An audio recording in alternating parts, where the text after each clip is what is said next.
Monsieur, bonjour. Et bonjour, monsieur le journaliste. Présentez-vous.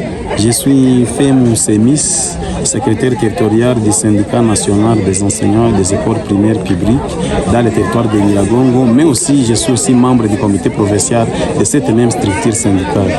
Voilà, vous venez de clôturer votre assemblée générale aujourd'hui. Quels sont les points saillants que vous avez, les décisions prises après cette assemblée générale? Merci, monsieur le journaliste. Et comme vous le voyez, nous étions venus ici pour évaluer notre mouvement de grève qu'on a décrété à partir du début du mois de septembre. Nous avions seulement deux points à observer.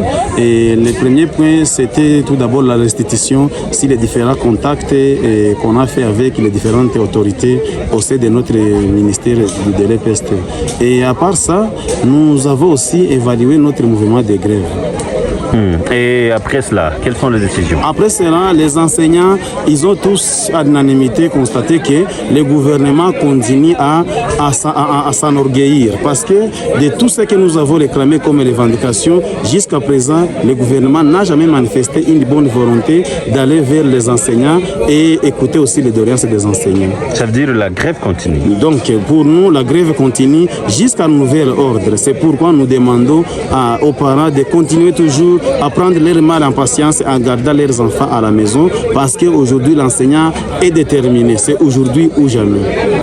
Monsieur, bonjour. Oui, bonjour. Présentez-vous. Je suis Ombamungu Batenchi Djibril, le secrétaire territorial du CNEPP dans la province éducationnelle Nord-Kivu 3 Masisi Walikale.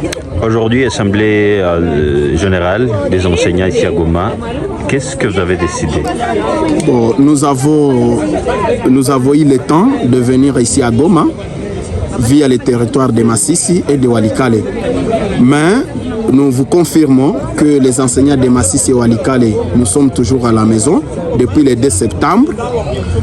Nous attendons que le gouvernement puisse régler ses obligations devant l'enseignant.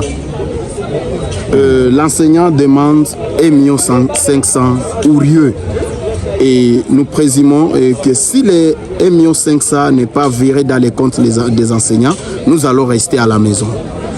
Et peut-être, alors vous aviez décrété un mouvement de grève, le mouvement continue ou peut-être... Nous vous confirmons que le mouvement de la grève des enseignants continue jusqu'à ce que le gouvernement va livrer les 1,5 million pour chaque enseignant. Et si le gouvernement ne réalise pas ce dont vous demandez, vous pensez que cela que sera la suite? Nous respectons le gouvernement. Le gouvernement, c'est un parent qui se respecte. Et si l'enfant réclame son droit, nous pensons que le gouvernement va régler cette situation pour que l'enseignant puisse rentrer à l'école. Merci beaucoup. Merci. Monsieur Passia Cherokiko, bonjour. Bonjour, monsieur le journaliste. Vous êtes un syndicaliste de la province Nord-Kivu. Aujourd'hui, vous avez assemblée générale. Qu'est-ce que nous pouvons retenir?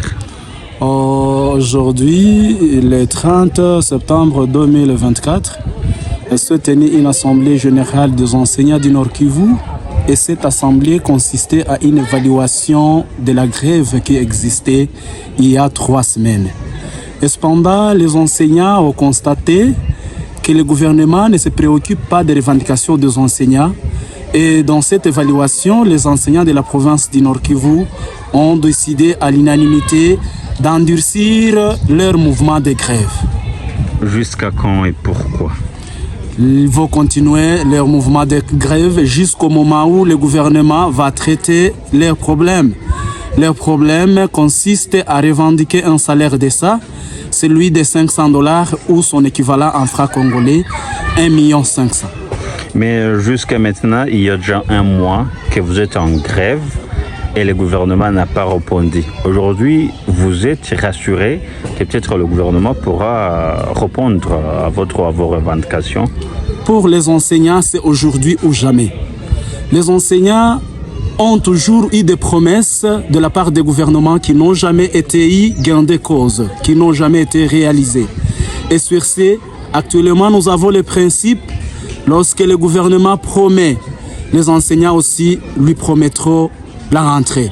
Mais jamais les enseignants ne vont pas lâcher jusqu'au moment où le gouvernement va prendre conscience et mettre l'enseignant dans son bain.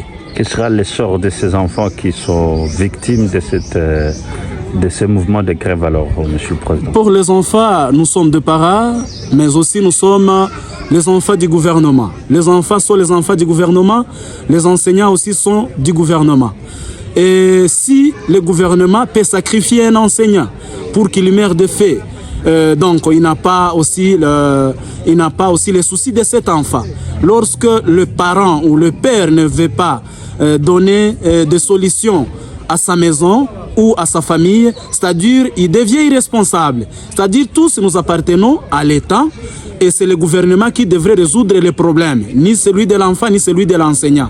Parce que l'enseignant, il enseigne bien, il traite bien les enfants lorsqu'il est pris dans un bon état salarial. Si il est mal rémunéré, c'est que le niveau des enfants aussi doivent baisser. Au lieu que l'enseignant de la République démocratique du Congo fasse de l'hypocrisie, vaut mieux ne pas y aller. Imaginez-vous, messieurs les journalistes, un enseignant qui se trouve devant 150 élèves dans une salle de classe et qui n'a pas mangé, qui n'est pas bien rémunéré, comment il va enseigner? Il ne fera que l'hypocrisie.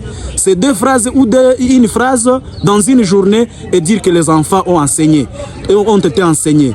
C'est enseigner une fleur dans toute la journée et dire que les enfants ont eu de la matière. Au lieu de continuer dans cette hypocrisie, l'enseignant de la province du Nord Kivu a pris conscience. Il ne voulait pas tromper les parents ni les enseignants. C'est pourquoi il campe sur sa décision. C'est presque tous les enseignants ou il y a ceux qui ne sont pas concernés par ce mouvement de grève? C'est tous les enseignants. Il y a deux catégories d'enseignants. Il y a les enseignants de l'école secondaire et les enseignants de l'école primaire. Les enseignants de l'école secondaire, ça consiste à l'arrêté qui a été signé par le gouverneur qui a rabattu sensiblement les dits qu'il recevait l'année passée.